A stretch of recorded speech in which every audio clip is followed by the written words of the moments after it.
Assalamualaikum warahmatullahi wabarakatuh. Sebelumnya, perkenalkan saya Ada Prilia sebagai moderator dari kelompok Andini Dewi Rayani dan Rania Karunisa Afifah. Dan kami akan mempresentasikan hasil penelitian kami tentang konflik yang timbul akibat statement masyarakat tentang penggunaan skincare pada pria. Bab 1 itu pendahuluan. Latar belakang.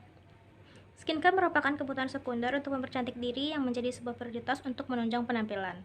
Produk skincare bukan merupakan suatu produk yang asing, baik untuk kaum perempuan maupun laki-laki. Kegiatan menggunakan skincare merupakan sebuah kegiatan yang sudah lumrah di masyarakat, tetapi tidak jarang juga masyarakat berpendapat bahwa skincare itu hanya membuang uang. Padahal, sekarang ini banyak produk skincare yang memiliki harga murah tetapi berkualitas. Atau bahkan yang lebih parahnya lagi, masyarakat berstatement bahwa laki-laki yang menggunakan skincare adalah laki-laki yang mengikuti perilaku perempuan. Padahal, pada saat sekarang ini skincare sangat dibutuhkan karena banyaknya polusi udara di mana-mana, dan jika dibiarkan akan merusak partikel kulit dan memunculkan bintik-bintik hitam, atau bahkan menimbulkan masalah kulitnya seperti jerawat. Berdasarkan masalah di atas, saya tertarik untuk membahas konflik yang timbul akibat statement masyarakat terhadap laki-laki yang menggunakan skincare. Selanjutnya, rumusan masalah. Untuk rumusan masalah yang akan kami angkat pada makalah ini adalah 1. Apa dampak dari pandangan masyarakat terhadap laki-laki yang menggunakan skincare? 2. Mengapa laki-laki yang menggunakan skincare sering dipandang sebelah mata oleh masyarakat? 3. Kenapa konflik ini bisa terjadi? Dan yang keempat, faktor apa yang mempengaruhi laki-laki membeli skincare? Tujuan kami melakukan penelitian ini agar 1. Dapat mengubah pandangan masyarakat terhadap laki-laki yang menggunakan skincare, 2. Dapat mengetahui manfaat dari penggunaan skincare, dan 3. Dapat mengatasi konflik yang selama ini terjadi di masyarakat hanya karena pandangan dan perbedaan pendapat. Yang terakhir, manfaat. Tujuan penelitian tersebut dapat membawakan manfaat bagi kami yang melakukan penelitian ini. 1. Menambah wawasan tentang cara menyelesaikan konflik. 2. Meningkatkan minat konsumen laki-laki terhadap penggunaan skincare agar kulit mereka tampak lebih sehat dan terawat. 3. Kelak, laki-laki menggunakan skincare tidak dianggap remeh lagi. Dan terakhir, membantu memecahkan masalah yang muncul di masyarakat. Untuk bab 2 yaitu kajian teori akan dijelaskan oleh Andini Dewi Rayani. Baiklah, saya akan menjelaskan bab 2 mengenai kajian teori. Yang pertama, penjelasan konsep. A. Pengertian skincare. Skincare adalah rangkaian produk yang digunakan dalam kegiatan perawatan kulit yang bertujuan bermacam-macam, mulai dari menutrisi kulit hingga melindungi kulit. Yang B. Manfaat skincare.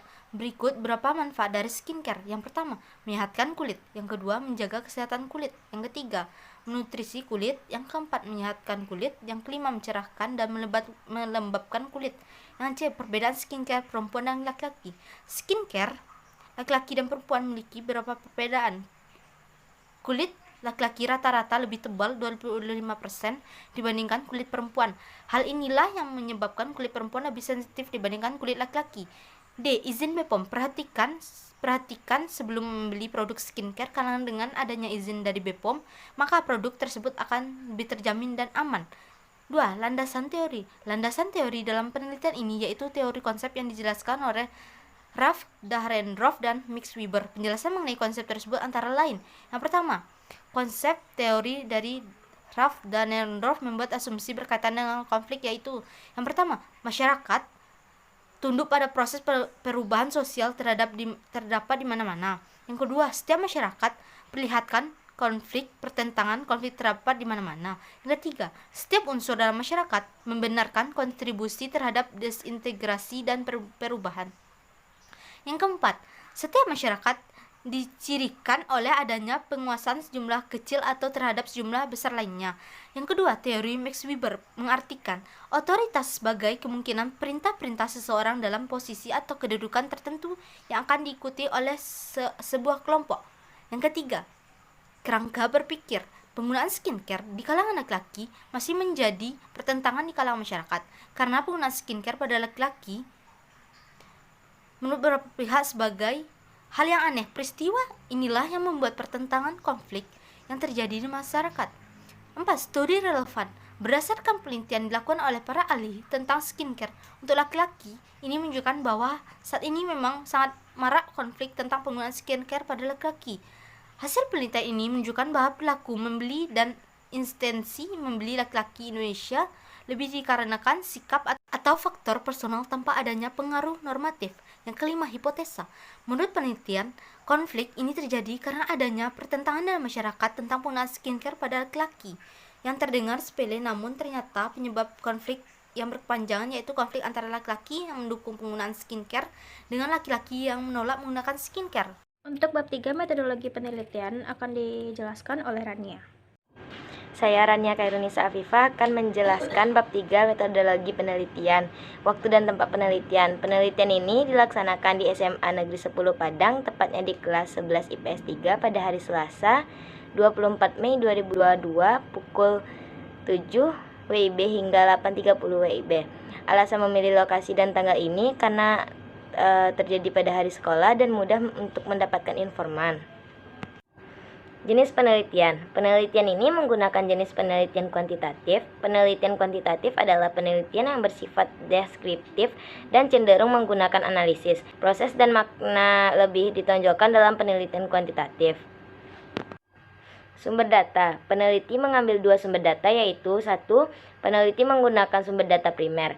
Sumber data primer adalah sumber data penelitian yang diperoleh secara langsung dari sumber asli berupa wawancara, jejak pendapat dari individu atau kelompok, maupun hasil observasi dari suatu objek atau kejadian hasil pengujian.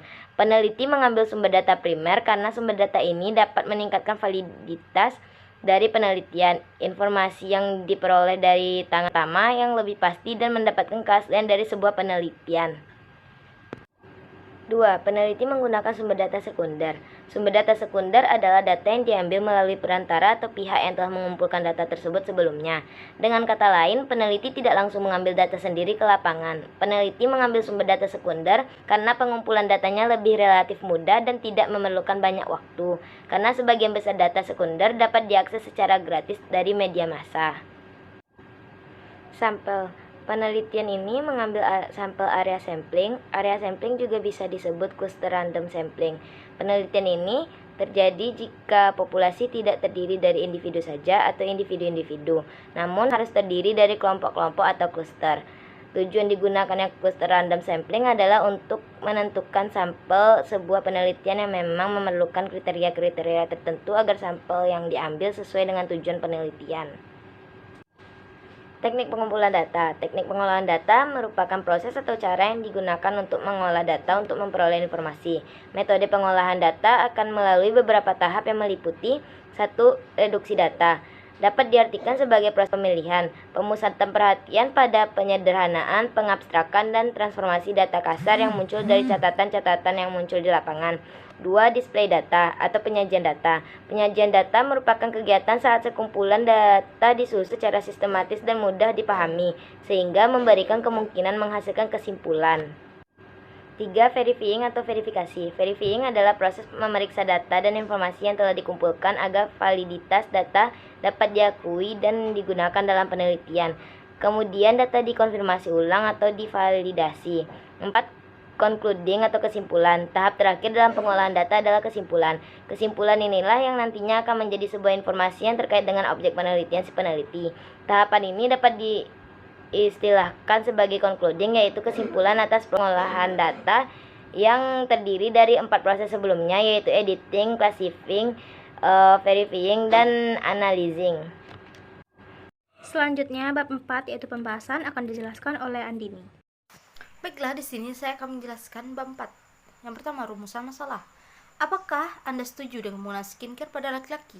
Yang kedua, apa alasan Anda setuju atau tidak setuju terhadap penggunaan skincare pada laki-laki? Yang ketiga, jika setuju, apa upaya yang akan Anda lakukan kepada masyarakat yang masih beranggapan negatif terhadap laki-laki yang menggunakan skincare? Keempat, apa saja manfaat yang telah Anda rasakan setelah menggunakan rangkaian produk skincare?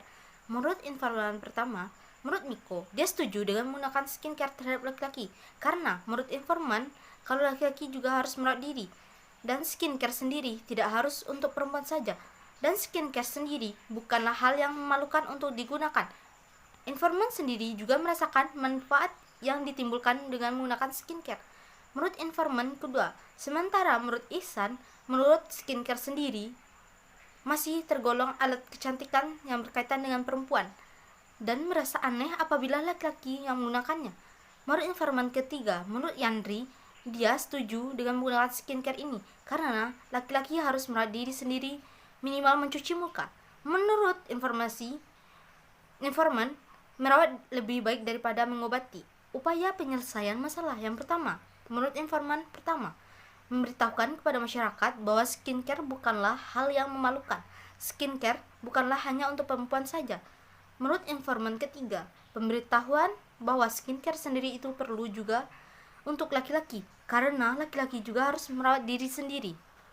Dan yang terakhir, bab 5 yaitu penutup yang akan dijelaskan oleh Rania. Kesimpulan, dari penelitian yang dilakukan, peneliti menyimpulkan bahwa penggunaan skincare pada laki-laki menimbulkan pro dan kontra. Ternyata masyarakat masih belum paham betul dengan penggunaan skincare pada laki-laki.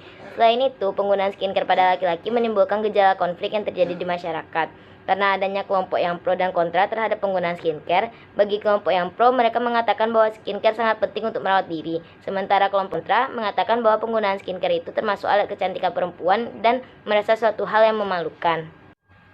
Oleh karena itu, peneliti berusaha memecahkan masalah yang terjadi dengan cara melakukan wawancara terhadap kelompok yang pro dan kontra terhadap penggunaan skincare pada laki-laki, sehingga peneliti bisa menentukan atau menemukan solusi yang tepat dari permasalahan tersebut.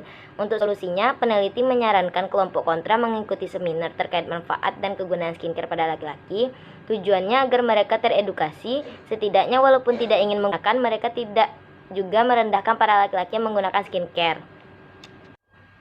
Saran, dengan demikian penggunaan skincare pada laki-laki yang sering dianggap salah atau menyimpang itu sebenarnya memiliki segudang manfaat.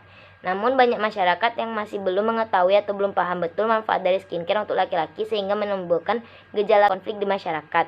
Seharusnya masyarakat memang harus memahami manfaat dari skincare pada laki-laki. Hal ini disebabkan oleh polusi udara yang terjadi di Indonesia semakin parah dan dapat menyebabkan kerusakan pada kulit seperti timbulnya jerawat dan bintik-bintik hitam atau flek hitam pada wajah. Yang lebih parah lagi dapat menyebabkan kanker kulit apabila tidak diatasi dengan benar. Apabila masyarakat telah mengetahui manfaat skincare pada laki-laki, maka sedikit demi sedikit gejala konflik itu akan hilang karena sudah banyak masyarakat yang mengetahui manfaat skincare pada laki-laki. Pemahaman tentang skincare sendiri bisa dilakukan melalui seminar atau referensi lainnya yang bisa mengubah pandangan masyarakat terhadap penggunaan skincare pada pria. Sekian presentasi dari kami. Mohon maaf apabila ada kekurangan dan kesalahan. Saya akhiri dengan wabillahi taufiq wal hidayah. Assalamualaikum warahmatullahi wabarakatuh.